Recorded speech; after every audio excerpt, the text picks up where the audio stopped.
Hey guys, it's me, Terri of the Yarnjoy podcast. I was challenged by Loretta of Loretta and Homemade with Love by Loretta and Blaine is the name of their YouTube channel, and I will link it below in the description box. So go over and check them out. But I was challenged by Loretta, okay, to give an explanation of a crochet or crafting vocabulary word, a term. The idea is to maybe explain some certain words or terms that are used in the crafting community, I guess, that maybe beginners, people that haven't been crocheting or knitting very long, may not understand or know the difference between different terms, and even people that have been crafting for a long time like myself may not exactly know the difference between the different terms. So I thought it would be fun, and so let's just dive into it and see what I come up with. Okay, so the term that I picked to do some research on and to talk about today is Intarsia. Okay, so the word itself is interesting to me because I have always heard it pronounced Intarsia. Okay, anytime I've seen any type of explanation on it or videos where they're talking about doing that in either knitting or crochet, I've always heard it pronounced Intarsia. But then when I went online looking at some multiple dictionaries, and usually they will have a little button that you can click on below the word or beside the word where it gives you the pronunciation, and there will be a recording that comes on that says how you say it. Okay, well, every time that I would click on it, it was never pronounced Intarsia, it was pronounced Intarsia. I believe it's got the background of the word is Italian or German, and I think it means inlaid or something like that. But anyway, I just thought it was interesting that it seems like it's always pronounced Intarsia when you look up the definition, but here in the yarning community we always say Intarsia. So I'm going to continue to say Intarsia because that's what I'm used to saying, and that's what I seem to think that everybody else likes too, I guess. So I'll just go with that. But anyway, just thought that was interesting. Okay, so looking up this is the Oxford Languages Dictionary, okay, and this is online, and it says Intarsia, okay, it is a noun, and it says the first definition they have is it is a method of knitting with a number of colors in which a separate length or ball of yarn is used for each area of color. Okay, and it says this is as opposed to different yarns being carried at the back of the work. Okay, and let's see, it actually originated having to do with wood designs, where they would use two different colors of wood, or two or more, several different colors of wood, and that they would inlay these pieces of different colors into the main color, and it would make designs. Okay, I'm sure you've probably seen that.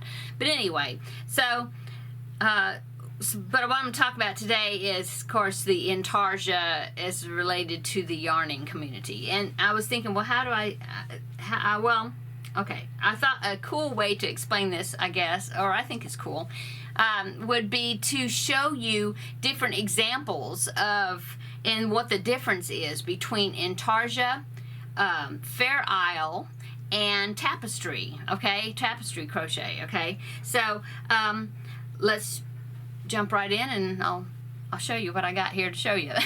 Okay, so the majority of the things that I do is I have discovered by looking at what these different things mean is Intarsia, but then sometimes I kind of go crazy and do combinations of things.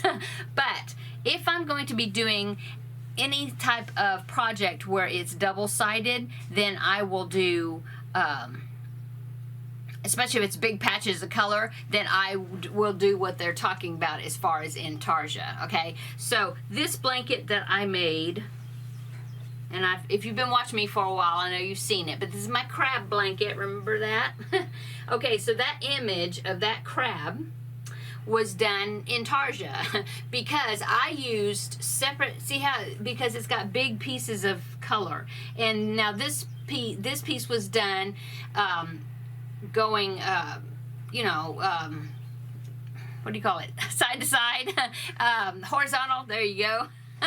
The word left me. Okay, so horizontally, okay, and then just line to line. I mean, you know, left to right, and then right to left, and then left to right, right to left, following a chart. Okay, so since the colors are pretty big patches of colors, and this picture is two-sided, see, there's the back side, okay. I used the Intarsia method, which is using the bobbins, okay, and I did not carry the yarn across. If I was not using that yarn, I would just drop the yarn to the back of my work, or depending on either the back or the front, depending on which direction I was going. But I would just drop it because it was attached to a bobbin. I would leave it attached and then go on with my design work, and then when I come back to it and I need to add it in again, then I would just pick it up where it's at and do the stitches I need. So that causes you to have a lot of bobbins, because if you look at this piece, especially this wide piece right here, okay, going across like where the eyes are, so I would have a blue bobbin and then a red for this little piece there, and then another blue one, and then I'd have, let me get up here closer, see, and then I'd have a red, and then I'd have a white, and then I had a black one connected, and another white, okay, just to until I got through with that black, and then it was all white for the eye.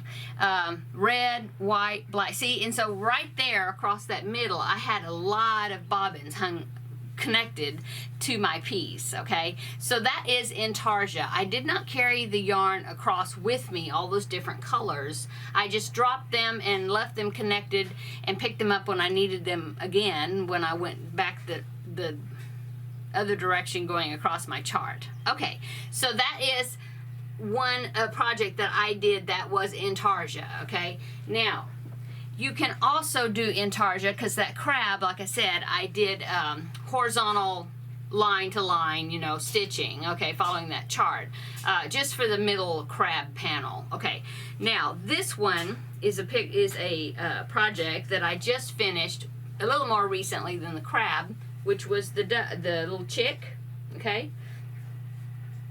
This is also Intarsia, but this was done corner to corner, okay? Just the middle panel, okay, not the border. Okay, so you can also do, I mean, when you're doing a graphghan that is corner to corner, which is double-sided, ta-da, it is also Intarsia, okay, because I do not carry the yarn across. I only use the yarn was picked up and used for that certain spot, and then it was dropped, and it stays connected with either bobbins or balls of yarn until I need it again and pick it up again. Okay, I do not carry the yarn or do floats going across or anything like that, because it's double-sided. Okay. So that is two examples of things that I have done that is Intarsia. And you know, I didn't even realize it was Intarsia. I thought, I don't know, I just called it a graphghan technique or something. I don't know. I really didn't ever call it anything. So I think that's pretty cool that it's called Intarsia. It sounds, I don't know, it's a cool word. Okay, so that is Intarsia. Now the next thing I'm going to show you is tapestry crochet. Okay, so tapestry crochet is also color work, but tapestry crochet is where you carry the yarn along with you, and you regardless as if you need it or not for that stitch, you work over the top of the stitch with the color that the active color that you're working on, but that other color, the color that you may not need for a couple of stitches or whatever, you carry it along with you, but you work over the top of it. Okay, I hope that makes sense. But this basket that I made, oh gosh, how long's it been? A couple of years ago maybe. Okay, this basket is a pattern by, I think it's called the Dancing Sheep, and I use it as a yarn bowl. But it was made, the pattern is by Divine Debris, I believe, and I'll look for the pattern and link it below in the description box. But anyway, this is tapestry crochet because when I was working on the sheep, I was holding, like, okay, so I was holding the green and the white yarn strands together, okay? So when I was doing the white, I was doing the white, the stitches, but I was holding the green and working over the top of it, okay? Let's see if I'm gonna try to show you that. Okay, so here is the sheep, and can you see you can kind of see there's green yarn in there, and so I worked over the top of the yarn as I was working in the design. Okay, so the green was still going across, but I was using the white, if that makes sense.